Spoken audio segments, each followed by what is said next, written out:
The next sutta is 22.1. Thus have I heard. The Exalted One was once staying among the Bhagi at Crocodile Haunt at Besakala Grove in the Deer Park. Then the house father Nakula Pita came to the Exalted One, saluted him and sat down at one side.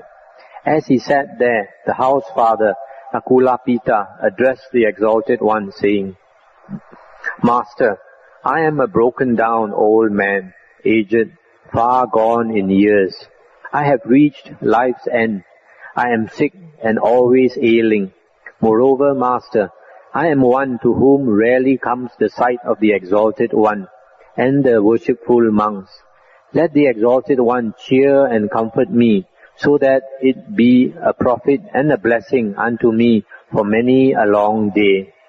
And the Buddha said, true it is, house father, that your body is weak and a burden. For one carrying this body about, house father, to claim but a moment's health would be sheer foolishness. Therefore, house father, thus should you train yourself. Though my body is sick, my mind shall not be sick.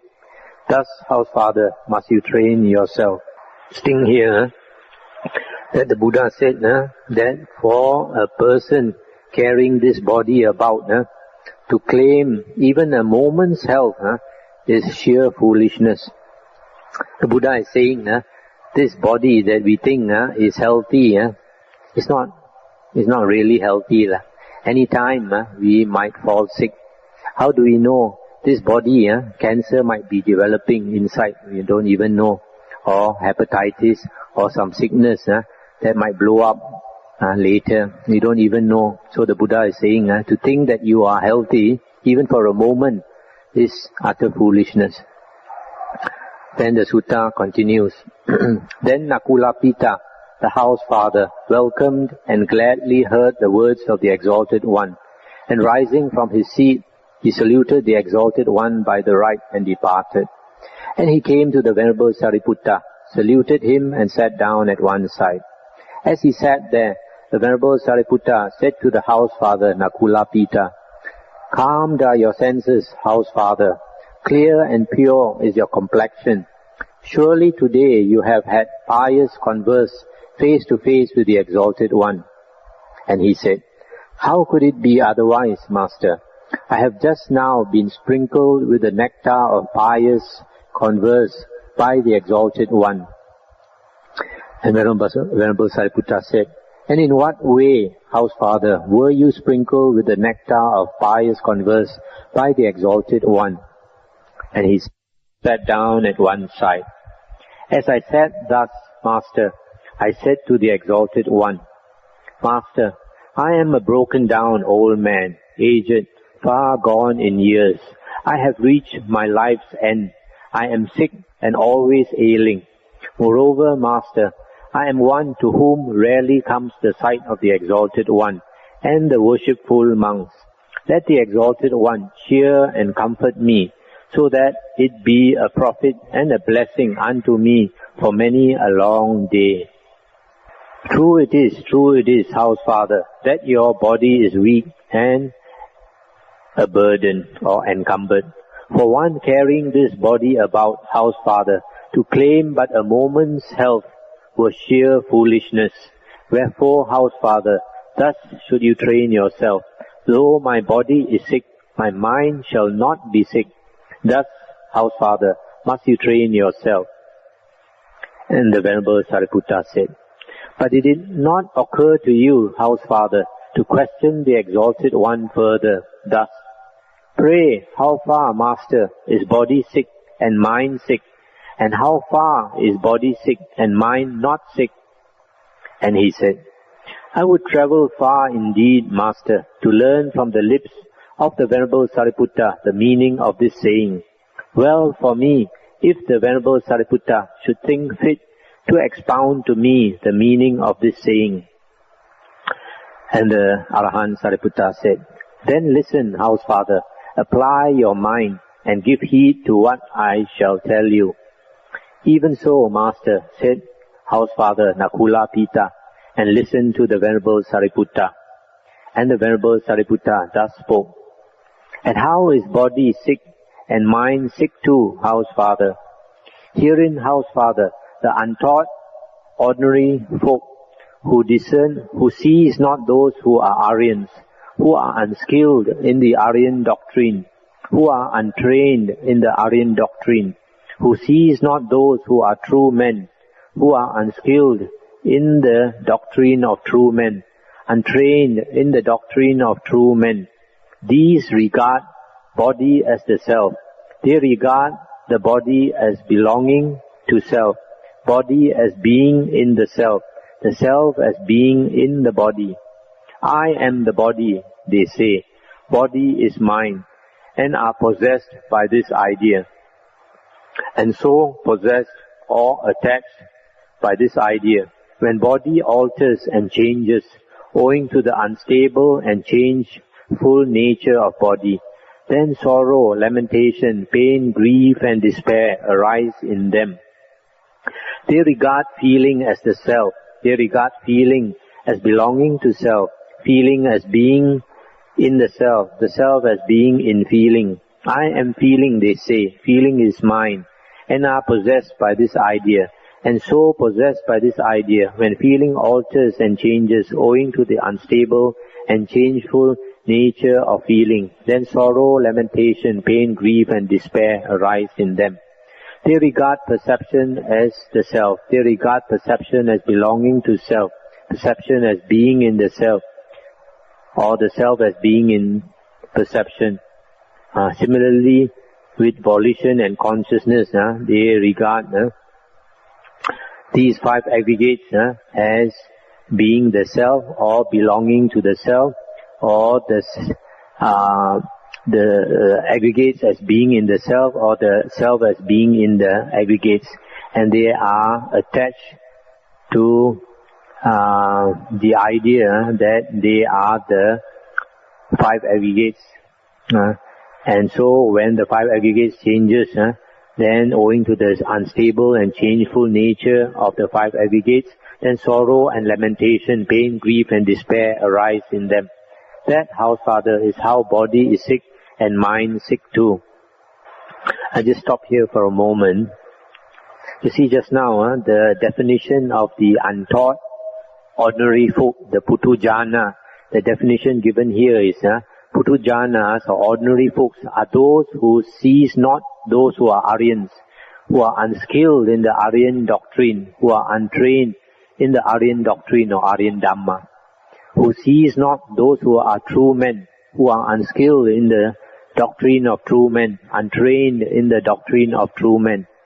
This is the definition of an ordinary person, a Putujana. That means a Putujana is one who does not go and see the Aryans during the Buddha's time. That men, mostly the monks, that means they don't go and see the monks, and because they don't go and see the monks, they are unskilled in the Aryan Dhamma, they are untrained in the Aryan Dhamma, and they also don't go and see those who are true men. True men, Sappurisa, true men are those who know the true Dhamma. And so because of that, because they don't go and see true men, they are unskilled in the Dhamma of true men. They are untrained in the Dhamma of the true men. And so because of that, they regard the five khandhas, the five aggregates, as the self, or as belonging to the self, or as being in the self, or the self as being in the five aggregates. And so they say, I am body or feeling or perception or volition or consciousness, or these five aggregates are mine. And so they are attached to this idea. And because they are attached to this idea, when the five aggregates change, because the five aggregates are unstable of a nature to change, then because of that, sorrow, lamentation, pain, grief and despair arise. So this is the meaning that a person is sick in body and sick in mind. Sick in body we can't help, because the body is subject to birth, aging, sickness and death. And all beings all beings have a body, and because all beings have a body, they have to suffer bodily pain. But if they are attached to the five aggregates, in addition to bodily pain, they suffer mental pain. That's why the body is sick and mind is sick also. And then the Venerable Sariputta continued, and how is body sick but mind not sick? Herein, House Father, the well-taught Aryan disciple, who sees those who are Aryans, who is skilled in the Aryan Dhamma, well trained in the Aryan Dhamma, who sees those who are true men, who are skilled in the doctrine of true men, well trained in the doctrine of true men, or Dhamma of true men. Such an Aryan disciple does not regard the body as the self, does not regard the body as belonging to self, nor body as being in the self, nor self as being in the body. He says not, I am body. He says not, body is mine. Nor is he possessed by this idea. As he is not so possessed, when body alters and changes owing to the unstable and changeful nature of body, then sorrow, lamentation, pain, grief and despair do not arise in him. Similarly, for feeling, perception, volition and consciousness, he does not regard the five aggregates as the self, or as belonging to the self, or as being in the self, or the self as being in the five aggregates. And he does not say the five aggregates are me or mine, and he is not possessed by this idea, so that when the five aggregates change, he does not have all these types of suffering, sorrow, lamentation, pain, grief and despair do not arise in him. That, House Father, is how body is sick, but mind not sick. I'll stop here for this sutta. So here, the Venerable Sariputta is saying that the well-taught Aryan disciple, you see the definition of the well-taught Aryan disciple? He is one who sees those who are Aryans. That means he associates with Aryans. And because of that, he is skilled in the Aryan Dhamma, well trained in the Aryan Dhamma. He sees those who are true men. And because of that, he is skilled in the Dhamma of true men. He is trained in the Dhamma of true men. And so because of that, he does not regard the five aggregates as being the self, or belonging to the self, or the five aggregates as being in the self, or the self as being in the five aggregates. And he is not attached to the five aggregates, so that when the five aggregates change, he does not have the sorrow, lamentation, pain, grief and despair. And such a person, even though he is sick in the body, he is not sick in the mind.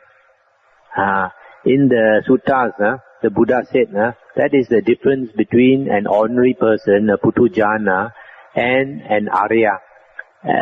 Ordinary person, a Putujana, is stabbed by two knives. One is the knife of physical pain, bodily pain. He is also stabbed by the knife of mental pain, mental torture, mental grief. But the Arya is only stabbed by one knife, the knife of bodily pain. So that even the Buddha, even though the Buddha is enlightened, he still has bodily pain. But the Buddha and his Aryan disciples do not have mental pain. So it is only when we shed the body completely, like the Buddha, he enters Nibbana, he has no more body, then he has no more pain, no more bodily pain. But in this very life, if we understand the Dhamma, then we can do away with mental pain. And that is a great thing to have no mental pain. So the understanding of the Dhamma is very important. Now the next sutta is 22.47. The Buddha said, those recluses and Brahmins, monks, who regard the self in diverse ways, regard it as the five aggregates of attachment, or as some one of these. What five? Herein, monks, the untaught, ordinary folk, ordinary person regards body as the self, body as belonging to the self, body as being in the self, self as being in the body, likewise with feeling, perception, volition and consciousness. Thus this is the view. It has come to him to think, I am. Now when it has come to anyone to think, I am or I exist, there comes to pass a descent of the 5 faculties of seeing, hearing, smelling, tasting and touching. Mind is the result. Mind states are the result. The ignorance element is the result.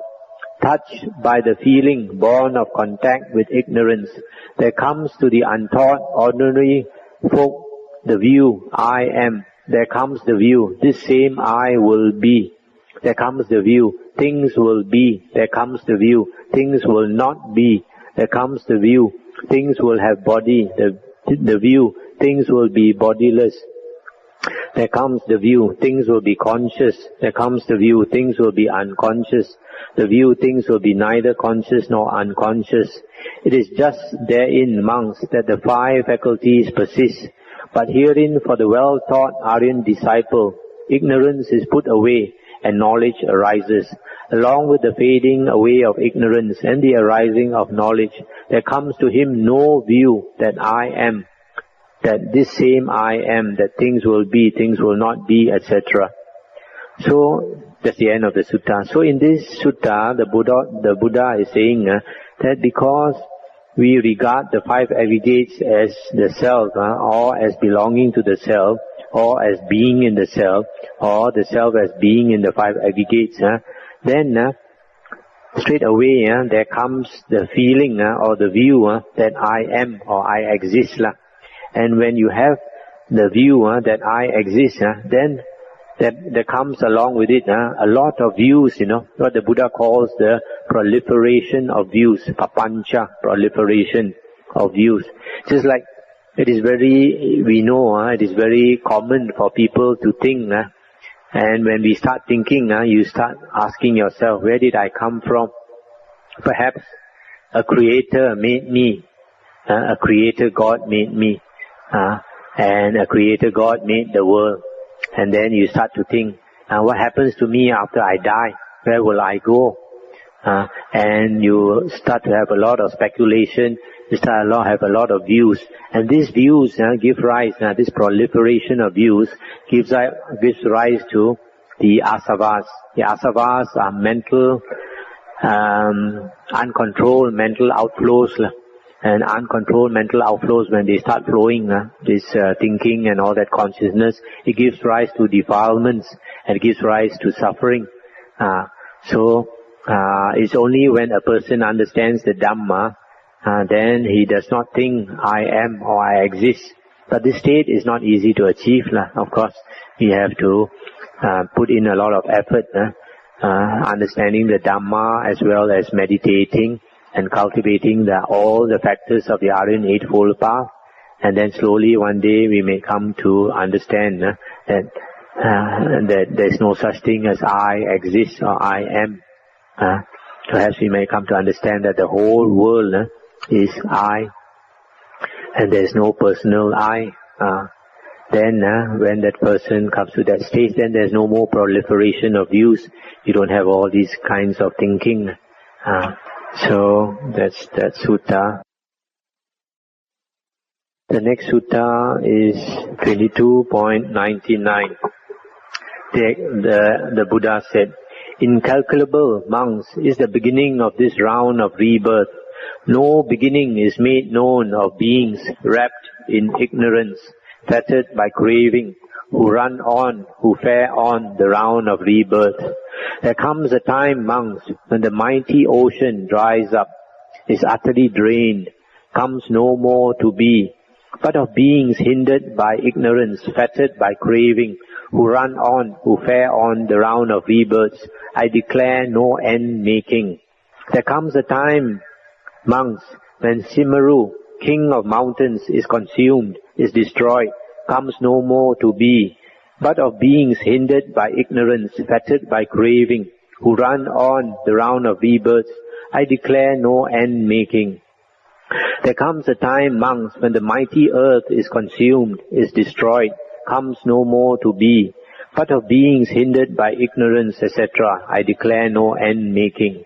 I just stop here for a moment to comment. Firstly, the Buddha says that there is no beginning is made known of beings wrapped in ignorance, fettered by craving, who run on, who fare on the round of rebirths. And then after that he says, beings who are hindered by ignorance, fettered by craving, who fare on the round of rebirths, I declare no end making. So what the Buddha is saying is that you cannot find a beginning of time. There is no beginning of time, and there's also no end to time. And this samsara, the round of rebirths, will continue forever. It will never end. So if samsara will never end, we have to make an effort to end it. If you don't make an effort to end, you will continue to turn on the round of rebirths forever and ever, and will continue to suffer. But the nature of life is such that we turn in samsara, and as we turn, we learn the lessons of life. As we suffer, we learn the lessons of life. Just like a child, you ask a child not to play with fire, he doesn't want to listen to you, he wants to play with fire. One day he gets his hand burned. Then after that, you don't have to tell him not to play with fire, he won't play with fire anymore.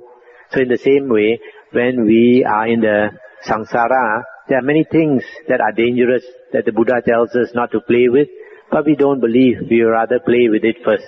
And when we play with things in life, then we get our fingers burned, we suffer. And when we suffer, then we are cautious not to go into it so easily. Just for example, we know when we are young, many young men, many young women very easily fall in love. You fall in love, then you suffer. After you suffered, later, if you think about falling in love again, you'll think twice, isn't it? So in the same way, as we go round the cycle of rebirths, we suffer. And as we suffer, we learn many lessons in life.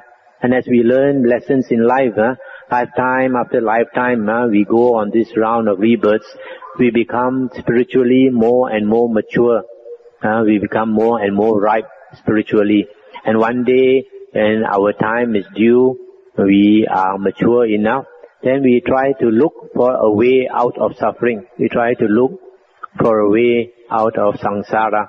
And when we are sincere and we make the effort, one day we will come across the true Dhamma. And when we come across the true Dhamma and we learn things like the Four Noble Truths, then we realize there is a way out of suffering. There is a path taught by enlightened ones out of samsara.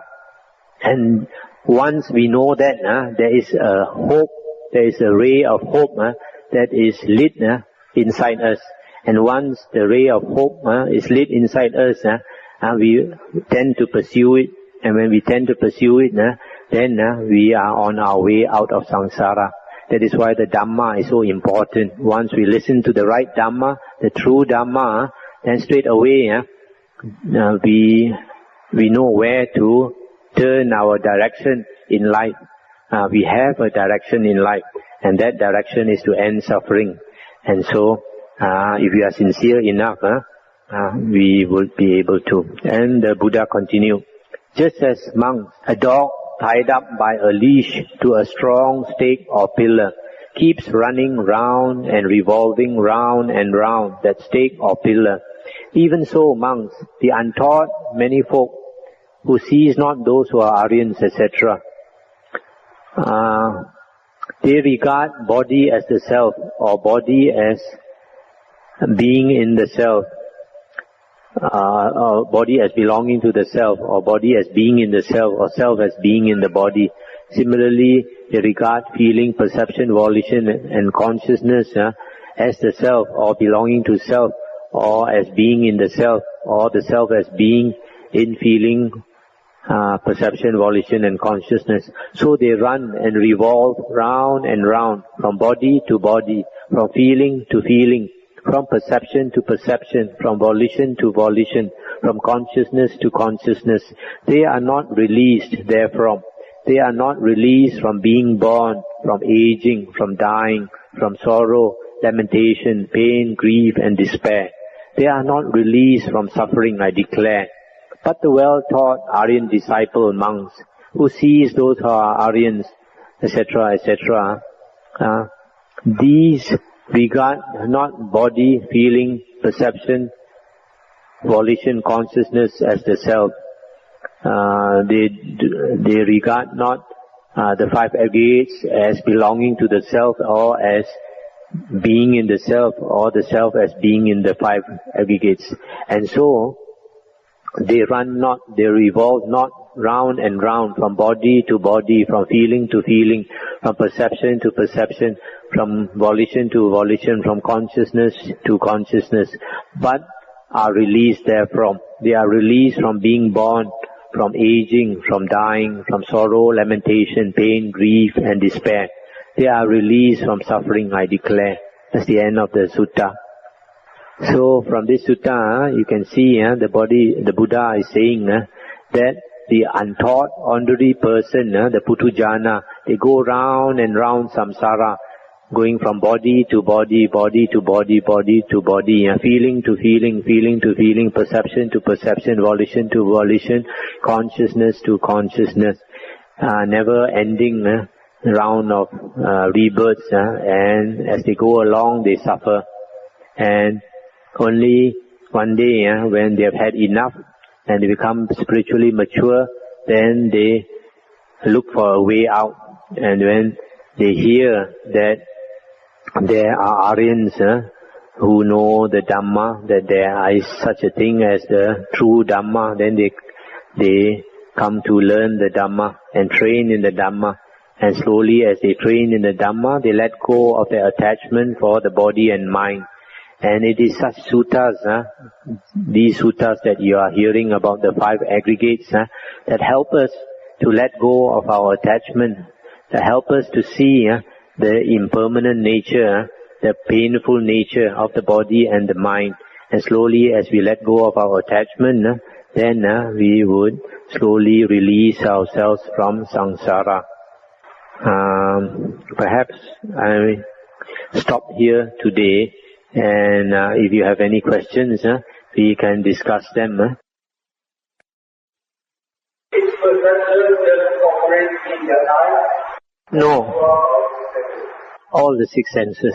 Perception comes from all the six senses. For example, just now I gave a perception of seeing the color, that's from seeing. But even, say like from hearing a sound, you hear a sound from a person, and if that sound is a nasty sound, somebody scolding you, then you have a perception that this fellow is a nasty fellow. See? So that, similarly, if you smell a smell, and to you it's an unpleasant smell, and then you think that is a foul smell. But it might not be a foul smell to somebody who's got a blocked nose.